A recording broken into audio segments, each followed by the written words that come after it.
Hey, friends, and welcome to another edition of the soft opening of the TJ Ritchie Show.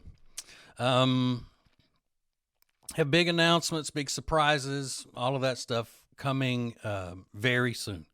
So make sure you tell all your friends to get ready because it's going to be huge. All right, here's what we're doing today. I'm going to break down this Austin Metcalf, Carmelo Anthony track meet in Texas incident in a way that nobody else has, I'm sure. Okay. So I'm sure everybody knows what the story is, but just to do my broadcaster due diligence, I'm going to reset it quickly in case somebody may not know.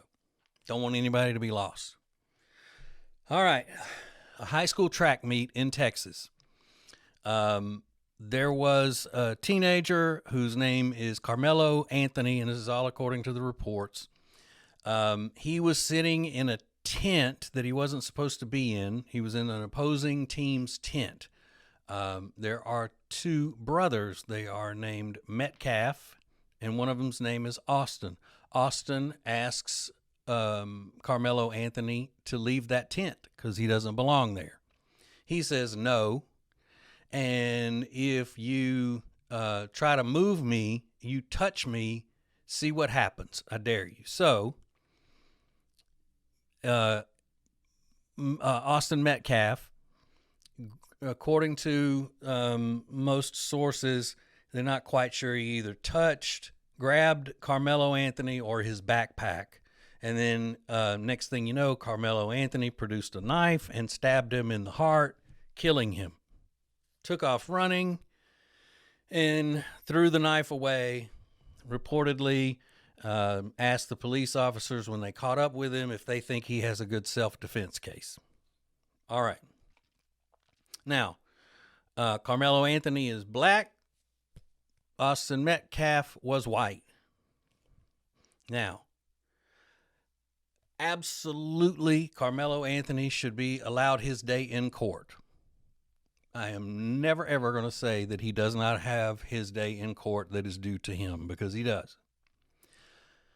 But the controversy has come in with the way the culture is dealing with this in U.S. America. Now, you may not know this, but I am the country's leading expert on race relations. But now you know it. Okay. Immediately, a GoFundMe account or something of that nature went up for Carmelo Anthony, raising hundreds of thousands of dollars. There is a spokesperson for his family. The spokesperson's name is Dominique Alexander, I think is his last name. And he is with the Next Generation Action Network. So, in other words, he's a race hustler. He is a wannabe Al Sharpton. Now, the difference is that, you know how dumb, stupid everybody knows or says that Al Sharpton is, and they laugh at him because he can't even read the teleprompter for his show on TV, and he just comes across as an idiot. Well, this guy, Dominique Alexander, makes Al Sharpton seem like an astrophysicist. I mean, he is a blithering, can barely speak idiot. I mean, an idiot. If you took his brain and shoved it up an ant's butt, it would look like a BB in a boxcar. This guy is not smart. So he is out there playing the race card. All right. So immediately, people start treating Carmelo Anthony like he is the victim in this situation. And this, Next Generation Action Network, they're looking for some credit, I'm sure. They want to be as big as Al Sharpton's group. They want to be as big as Jesse Jackson or that moron Crump, the attorney, that's always out in front cashing in on the race card. So that's probably what his aspirations are. I don't know, because he's too stupid to understand most of the time. I mean, he really is. Now, once people started choosing sides before there was any day in court or before any evidence is presented in front of a judge and jury, and when you choose to donate money to someone who, by all accounts of people that were there and the police report, killed a teenager for touching him at a track meet,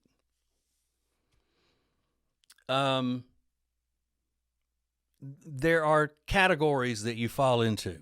Okay? Now, Carmelo Anthony's black, Austin Metcalf was white.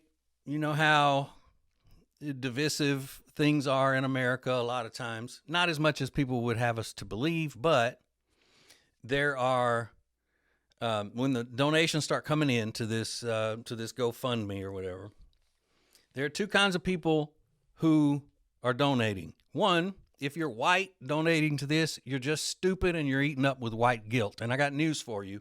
Black people aren't going to like you more just because you donated to the cause.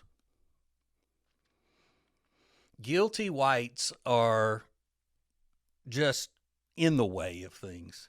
You know, it's just like, if you're not familiar with the concept of white guilt, go look it up. And you'll go, oh, that, I know somebody like that. Chad's like that, or whatever. There's a book called White Guilt by Dr. Shelby Steele that is really good. You may want to pick that up. Now, as far as black people donating to this cause and the black people on social media who are declaring it doesn't matter what happened or when, I'm going to see the black person's side of it. I've even seen people saying, we don't care about white people's lives. We don't care that it was a white kid that got killed. You know, just blatant hatred and racism. And I'm going to tell you, if you are one of those black people that is saying, good, he's white, he got what he deserved, and so forth and so on, or if you're donating money to this cause because he's being railroaded, you are actually following the manipulative tactics of white people. Now, hold on. Not all white people, not good white people like me. Nasty, communist, Marxist white people like liberal Democrats. Every bit of divisiveness that is pounded into our culture now was a creation of the white liberal / white Marxist. You don't believe me?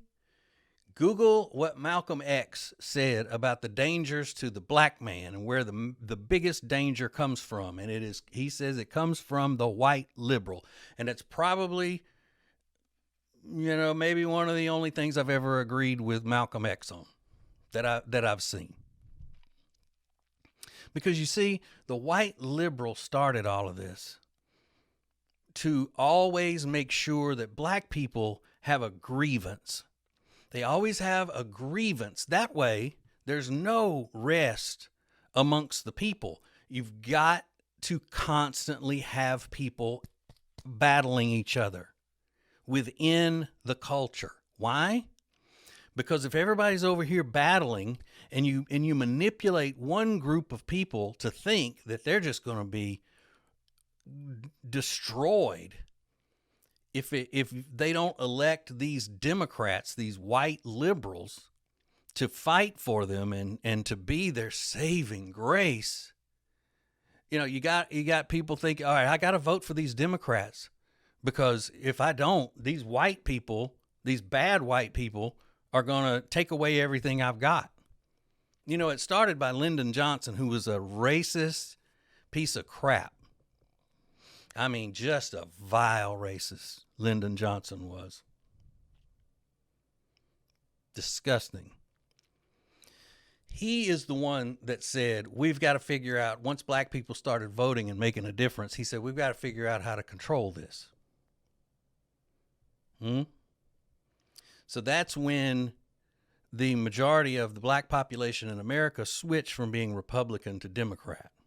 You know, everybody always talks about, whenever you bring up the historic racism in the Democrat Party, everybody always goes, but that was back then. All of those racist Democrats ended up turning Republican. That's a lie. It is a lie. The Republican Party was created to fight slavery and racism. That's why we exist as a party. The Democrats fought all of that.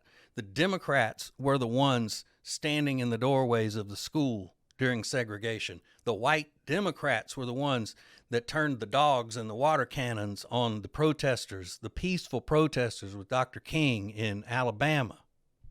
White Democrats. And white, liberal, Marxist Democrats put forth this plan to always have control over the black people in America. And that's what's happening now. So if you find yourself as a black person just rooting for someone because they killed a white person, then you're just following the teachings and the manipulation of white liberals. Lily white, communist, Marxists, liberals, progressives, Democrats. Now, I'm sure that's not scoring me any points, but you know what? It's hard to tell the truth sometimes in U.S. America, but that's what I'm here to do. I'm a truth bomb.